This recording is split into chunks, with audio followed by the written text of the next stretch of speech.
Here's the view from my room, room 9 at the Summit Lodge. Let's go out that door down there. There's some snow on the ground. Looking at this map for tomorrow, 142 knot wind aloft. That's 163 miles per hour up at 18,000 feet. Let's try and be quiet. People are sleeping. Hey, Brett. This is great. Nice old lodge. Dwyer's Pub. Little wagon wheel. We got Joy. We got a little jingle bell. Toboggans, sleds. Killington, the biggest ski area in New England. 200 trails, 6 peaks. Established 1958. And another Christmas tree. Out the door. Backing out slowly. Talking not too loudly because people are sleeping. And what do we have underfoot? A little bit crispy. Little bit crispy. Yep, we had that layer that we thought was going to happen. It snowed, and then it drizzled a little bit. And now it's just a very light drizzle. Almost snizzle. That's when the drizzle is freezing as it comes down. There's our room. There's Brett. Hey, Brett, good morning. He's like, let's get to the mountain, Tim. Enough with this weatherman stuff. So, yeah, you can hear it. Hear that? How much snow do we get? I think maybe able to check right over here. It was snowing pretty hard there at the beginning. We got 2 inches in 2 hours right away. And I would say this is an actual area right here that's been plowed. And it's not exactly fluffy, but it is day 13 in a row of New England snow. What you say, it's not snowing here? It's drizzling? Well, I looked at the web camera at Sunday River, and it was actual dendrites. So it does count as 13 days in a row since Thanksgiving. And now a very fluid situation is happening. What does that mean? Well, you know, fluids, oil and water, how oil floats on water. Warmer air floats on colder air, or better yet, colder air sinks below. And when we had a wave of low pressure go east of Boston last night, it was 44, 43 at midnight in Boston. And then this morning at 7 a.m. it was 34. The temperature went down 10 degrees in Boston because the wind shifted. Instead of coming from the east, it came from the north. Little wave of low pressure on a warm front east of Boston. And the temperature in Maine this morning is still in the teens. And so we call this cold air damming, the last of the cold high pressure systems going off of eastern Canada. And if you look at closely the Green Mountains, on the west side of the Green Mountains and in New York, we're well above freezing and even in the 40s with the wind from the south. But then from southern New Hampshire to even Cape Cod now, the wind is from the north, and there are a lot of spots where there was wet last night and it's icy this morning. So winter weather advisories are in effect in much of New England for the leftover ice this morning. And then you have tomorrow's storm, which has warranted a high wind watch and a storm warning out over the ocean. This morning, I think fog and drizzle is really not going to abate too much. Temperature profile on Mount Washington really shows the different densities of the air, the fluid. The warmest spot on the Mount Washington Outer Road this morning, 5,300 feet at 30 degrees, just below freezing. And then the coldest, 2,300 at 23 degrees at 3,300. So there's your inversion layer. And ultimately, this cold day isn't really going to change much. It's going to stay cold and gray. And I think we'll be skiing on some pretty nice snow. And it's going to be not too windy. Probably pick up from the south later. What do we have on the car? My trick is leave the scraper on the car. That way you don't have to open the door. Definitely some ice. So probably not that fun traveling this morning. And generally, here's a snowfall map in the last, really 18 hours yesterday afternoon. It was a general 3 to 6 inches of snow with many places reporting about 5 inches. So that forecast worked out pretty good. It happened all in 5 hours. That was the last of our cold and snowy weather. It'll come back a little, at least the cold part, after the storm goes by tomorrow night. Let's go to the HRRR and check out the forecast. There's the little mix, little freezing rain coming in tomorrow morning. Green is rain, and the freezing rain in Maine will change to plain rain. So all of New England's going to end up wet tomorrow. And then it'll slow it way down between 3, 4, 5, 6 o'clock. that's a bit of a squall line developing from Boston to Ledger, Connecticut. And there'll be thunderstorms. We may have severe thunderstorms with winds gusting past 55 miles an hour, damaging wind, even outside of thunderstorms tomorrow. It's a very dynamic situation. You saw that jet stream I showed aloft. And then that kind of pushes offshore. And right at the end, this only goes out to 1 a.m., you do see some rain changing to snow before ending in Vermont, and then those lake effect snow plumes coming across New York and Pennsylvania. And there's going to be an additional cold front that comes through on Thursday morning, as this is going to be a double-barreled situation with the cold coming in a couple of different pushes.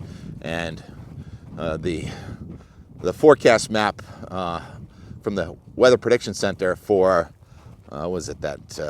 Friday morning shows the low has deepened now to 976 north of New England, with the flow coming in from the west and northwest here. And it is frigid. There's almost a wayward polar vortex. All right, so how much wind and how much snow and rain, how much rain really, tomorrow night.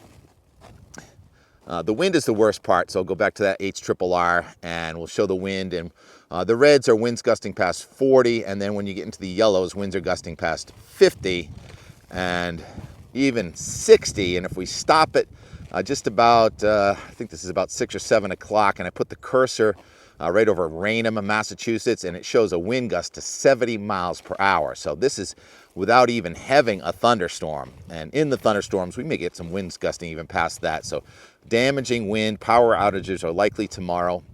And what about rainfall? Here's the rainfall forecast, or liquid equivalent. It's going to be pretty much all rain. And the same place we just showed that squall line coming across eastern New England, southeastern New England, mostly eastern Connecticut, Rhode Island, eastern Massachusetts. There's a strip there of yellow, and that yellow is 3 to 5 inches of rain. Once again, stop it, put the cursor over just about Tolland, Connecticut or so, on the Connecticut-Rhode Island border, and it shows 5 inches. Oh my goodness. Droughts end with floods. And so we may have some rivers come out of their banks, smaller rivers in southern and eastern New England. Fortunately, up here in ski country, it is not as rainy. More like 1 to 2 inches of rain is what it looks like for us in northern New England. And how about snow on the backside? Well, this only goes out to 1 a.m., and the snow on the backside does look like a couple of inches by Friday morning. So yesterday when I was skiing with Moondoggy, he was thinking, oh, there'll be a net gain of snow. And that was before he knew I was a weatherman. But even after that, I was thinking, will there be a net gain of snow? I don't think so.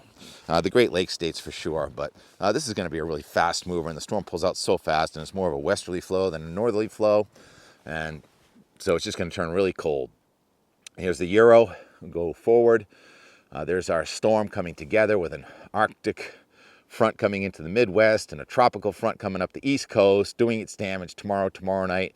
And then all of a sudden we're back in a hard freeze by Thursday morning. A lot of icy puddles around, and especially Thursday night and Friday. And then a little bit of a wayward polar vortex goes to our north on Friday.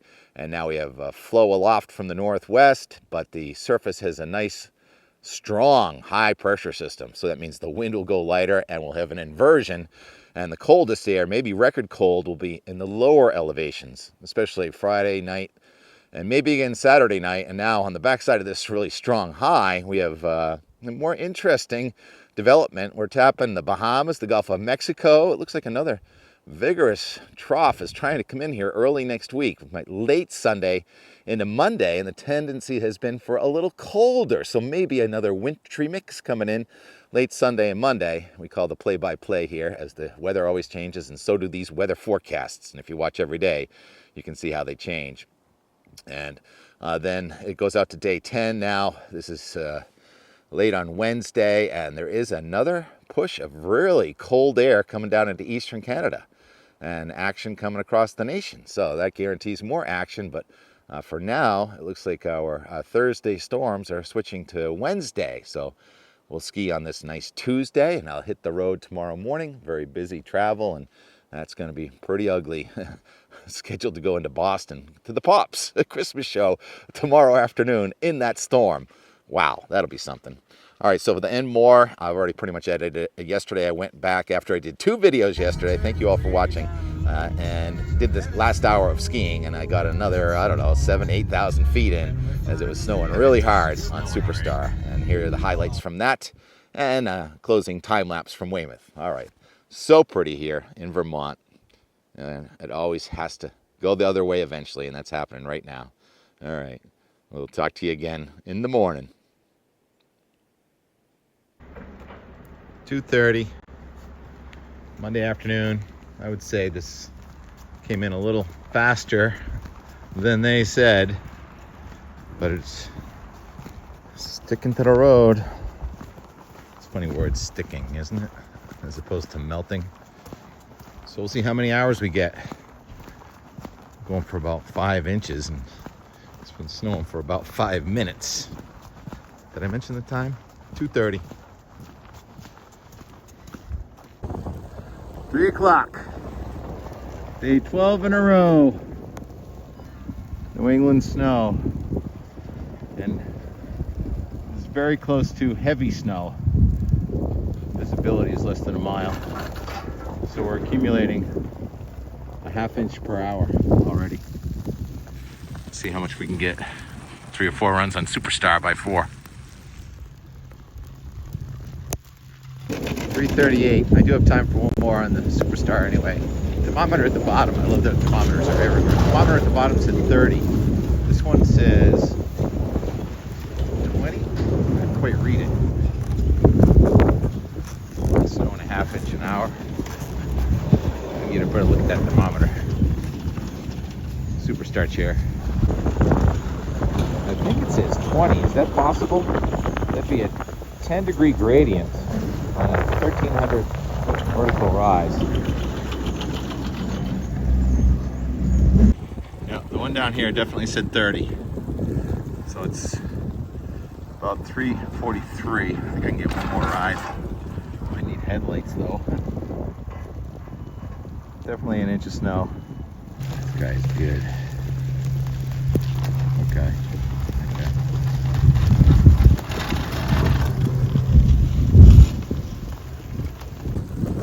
All right, a few minutes before 4. It's definitely my last ride.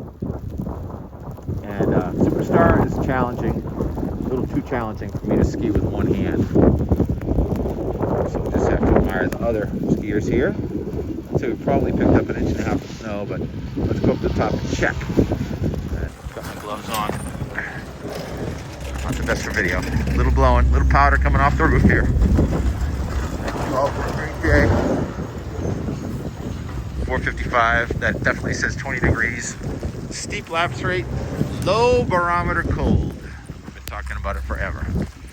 So let's do a little bit of a measurement right here. It looks like it's blocked from the wind.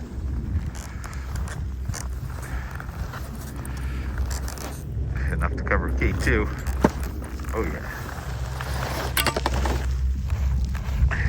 What's that look like? It's 1 inch anyway. Close to 1 inch in the last hour. Yay. Thanks for having us. The bottom of Superstar gets really steep. Almost as steep as the head wall, but not quite. And right about right here is pretty close to where Michaela lost her edge. And went right into the gate. Yoo! Having fun. Just some flew left over from the race course. And the fence was right about here. Oh man, she was moving. For the record, this is the only trail I've ever come down on in a patrol sled before. I tore my gastrocnemius there. Fell forward, binding didn't release. Must be 20 years ago. It's a good ski day when you get to the bottom and you got to clean snow off your car. And the lights are coming on. How much snow in the car, TK?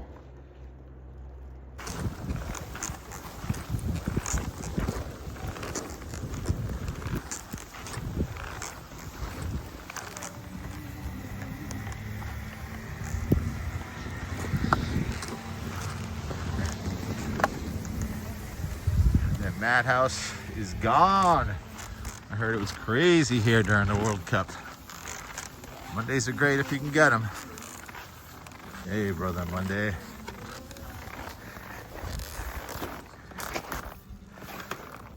Yeah. There's an inch on the car. One beer later, 4:37-ish. So we parked the car at what, 3 o'clock?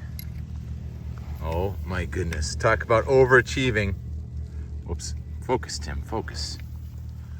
Look at that. It's pushing 2. Solid inch. Sorry you guys that are driving up here now. Skiing is probably a lot more fun than driving. I think I remember to put this in the car, huh? This was not the car we were initially scheduled to take. Me. Look at this.